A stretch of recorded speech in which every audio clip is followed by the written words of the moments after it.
Let us be very clear. Hamas breached international law on the 7th of October.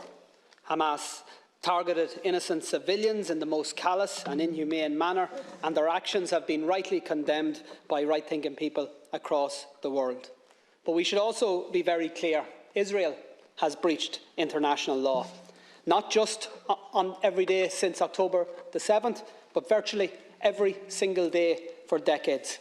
Israel occupies Palestinian land against international law. Israel blockades Palestinian territory against international law.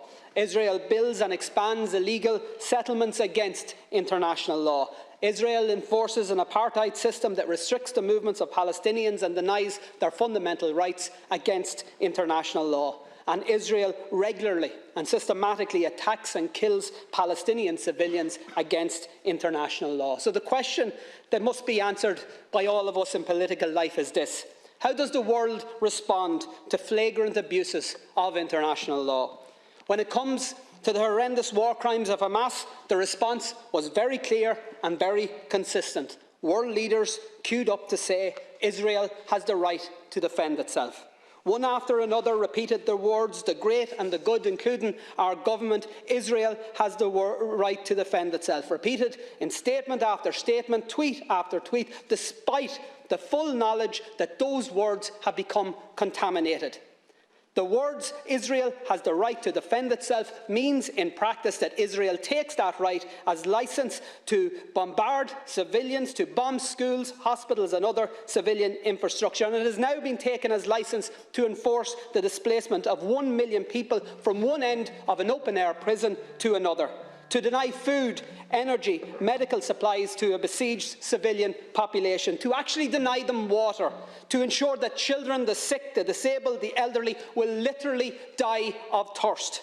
Israel has the right to defend itself has now become cover for Israel has the right to commit genocide right in front of our eyes. How come we never hear the words "Palestine has the right to defend itself"? Not when a humanitarian flotilla bringing essential supplies to Gaza is met with a military assault and the murder by Israel of 9 unarmed activists. Not when Palestinians march in peaceful protest against a legal blockade and are met again with a military assault and the murder of 300 of them. Not after the countless bombings of Gaza by Israeli forces. Not even when Israel targeted and murdered 4 little Palestinian boys playing football on a beach. And not when Palestinians were dragged from their homes and forced to watch as those homes were destroyed to allow for new illegal Israeli settlements on lands that are clearly defined in international law as part of Palestine. And not after the countless offensive attacks by Israel against the people of Gaza or the West Bank have we or heard anybody in this House or any Western leader utter the words "Palestine has the right to defend itself."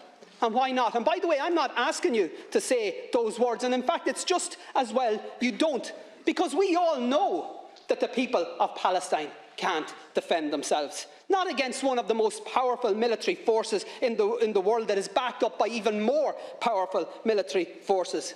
The truth is that the people of Palestine, just like the innocent people of Israel, don't need the international community to tell them that their leaders have the right to inflict more bombings, more pain, more suffering. They need the international community to say stop, to say release the hostages, to say stop the bombings, the siege, the slaughter. They need the international community to tell Israel to stop the blockade, stop the apartheid, stop the annexation, to stop the genocide. And they need countries, Taoiseach, to lead the way. And Ireland should be one of those countries that leads the way. We know colonialism, we know oppression, we know conflict, but we also know conflict resolution. We know peace building, we know nation building.